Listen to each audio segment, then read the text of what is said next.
अभिनयाबद्दलच्या माझं मला आता जमलं तुम्ही तुला काय टिप्स ओके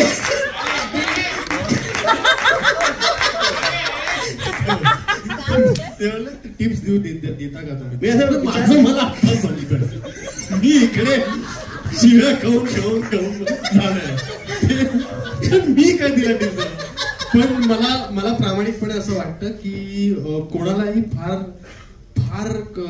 तिला तर मला तसं करायचं नव्हतं की फार टिप्स द्या फार शिकवायला जा. प्रत्येक आर्टिस्टला स्वतःची वाट स्वतःहून मिळाली तर ती त्यासाठी सगळ्यात कन्व्हिनियंट गोष्ट असते.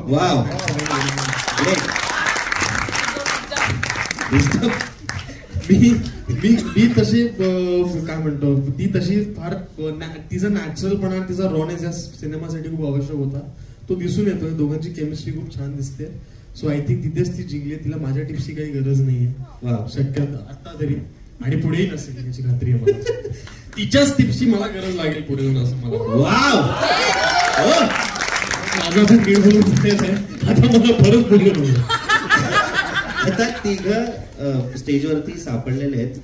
एक महत्वाचं सांगा दोघांपैकी कोण जास्त खोडकर आहे? मी. अच्छा ट्रू. तुम्ही आता मगाशीच ऐकलं की ते आता भारतीय जनता पार्टीमध्ये तेव्हा तरी डिप्लोमॅटिक झालेले आहेत. त्यामुळे प्रश्नांची उत्तरं तुम्हाला डिप्लोमॅटिकच मिळणार आहे. नाही आम्ही तिघही तसेच आहोत. आणि असं प्रसंगानुरूप असतं आमचा खोडकरपणा. कधी तो असतो कधी ही असते कधी मी असते. पण ही माझ्याकडूनच त्या दोघांकडे गेलेलं आहे. आणि ऑफकोर्स त्यांचे वडील होतेच पण ते मी जास्त खोडकर आहे असं मला वाटतं. खोड्या काढण्यामध्ये मी आहे पटाई. Wow great. आणि तुम्हाला तुमची छबी या दोघांपैकी कोणात दिसते सगळ्यात जास्त? अभिनय. ओ म्हणजे मी लाडका आहे बेसिकली ते. अच्छा असं काही नाहीये. आहेच अभिनय लाडका आहेच. अभिनय 2 महिन्यांनी भेटतोय मला.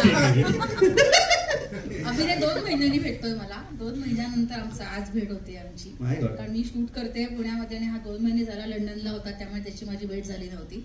सो त्याला मी आज 2 महिन्यानंतर भेटते. वा ग्रेट. मुवमेंट आहे ग्रेट. आणि सुमेध आहे. सुमेध प्लीज तू सुद्धा सांगशील ट्रेलर बघून कसं वाटलं स्वतःला बिना दाढी